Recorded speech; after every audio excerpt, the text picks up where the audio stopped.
What if I told you the most productive soil on Earth doesn't need fertilizer at all?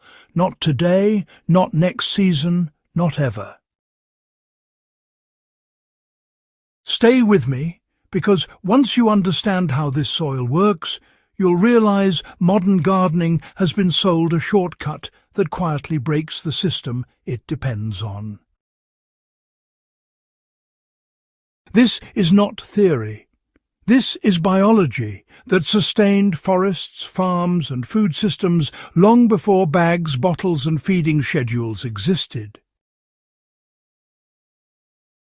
The soil that feeds plants without feeding plants. Plants are not meant to be fed directly. That idea is surprisingly new. In natural systems, plants are fed by soil life. Roots exchange sugars for nutrients, fungi transport minerals across long distances, and bacteria unlock elements already present in the ground. When this system is complete, fertilizer becomes unnecessary. The soil feeds itself, and plants simply tap into the flow. Why this soil was quietly abandoned. After the mid-20th century, agriculture shifted towards speed and scale. Synthetic fertilizer delivered fast, visible growth without waiting for soil biology to develop. But, there was a cost. Each application weakened microbial networks and reduced long-term fertility. Living soil didn't disappear because it failed. It disappeared because it couldn't be packaged and sold repeatedly. What this soil is actually made of. This soil is not dirt. It is a living structure built from stable organic matter, beneficial bacteria and fungal networks. Compost provides the foundation. Worm castings act as microbial hubs. Fungal life connects everything underground. When combined correctly, nutrients circulate continuously instead of being consumed and depleted. Why compost alone is not enough. Many gardeners add compost and still rely on fertilizer. That's because, compost without biology is only stored nutrition. The missing link is microbial activation. Without bacteria and fungi, nutrients remain locked. Living soil works because microbes are constantly converting organic matter into plant-ready forms at the exact rate roots demand. The role fungi play that fertilizer never can. Fungi extend the root system far beyond the plant itself. A single fungal thread can transport phosphorus, calcium and micronutrients from inches or even feet away. Fertilizer cannot replicate this. It only floods the immediate area, often causing imbalance. Fungal networks create precision feeding without waste. How living soil replaces fertilizer permanently. Once soil biology is established, nutrients recycle endlessly. Leaves fall, roots shed cells, microbes consume and convert, and plants absorb again. Nothing leaves the system, really. Fertilizer tries to replace nutrients from outside, but living soil keeps them moving inside. The exact soil blend that works long-term. For containers or beds, you want to start with a high-quality organic potting mix as the base. For every 10 litres of soil, add 1 litre of finished compost and half a litre of worm castings. Mix thoroughly. This creates immediate microbial density without overwhelming the system. So, how do we activate this soil with water? Well, to fully activate the biology, simply apply compost tea after planting. Use 1 cup of compost or worm castings in 5 litres of non-chlorinated water. Let it steep for, about 12 to 24 hours, giving it a stir every now and then. After that, water the soil deeply. This really inoculates the entire root zone with living organisms. Why does this soil work better in containers than in the ground? Well, containers limit root exploration. But living soil, you see, compensates by increasing efficiency. Every inch becomes productive. Roots don't search blindly.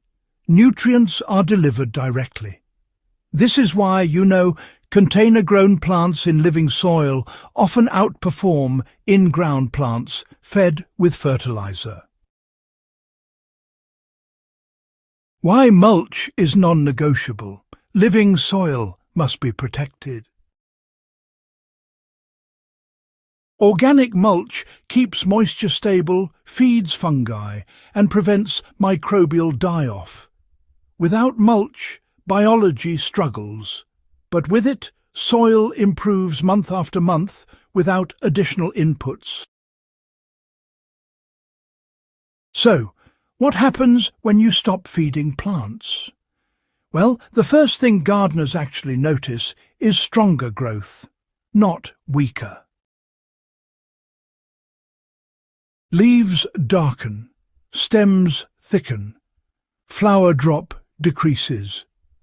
This all happens because plants stop being forced and instead start being supported. Growth, you see, becomes balanced rather than exaggerated. Why do pests struggle in living soil? It's because healthy plants grown in biologically complete soil produce natural defensive compounds. Insects tend to target weak plants, but when you've got living soil, that weakness is, pretty much removed. Pest pressure drops all on its own without the need for sprays or intervention.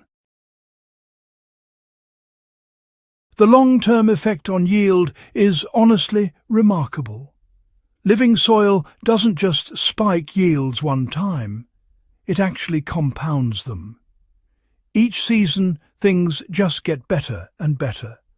The soil becomes richer, more resilient, and more productive with time, instead of wearing out. Now, why does fertilizer dependency keep gardeners trapped? Well, fertilizer, in a way, trains plants to rely on that external supply, and when the feeding stops, growth just stalls out. Living soil, trains plants to cooperate with biology. Once established, the system really just runs itself. Why does this approach scare industrial systems? You simply cannot patent soil biology. You can't lock it behind subscriptions either. And once gardeners understand it, they just stop buying inputs. That's why it was sidelined. Not because it failed, but honestly because it worked just a bit too well. How beginners succeed faster with living soil. There's just less timing, less measuring, and honestly, less risk. Living soil forgives mistakes. It buffers overwatering, nutrient imbalance, and even heat stress. Beginners grow like experts because, well, the soil does the work. Why experienced gardeners never go back?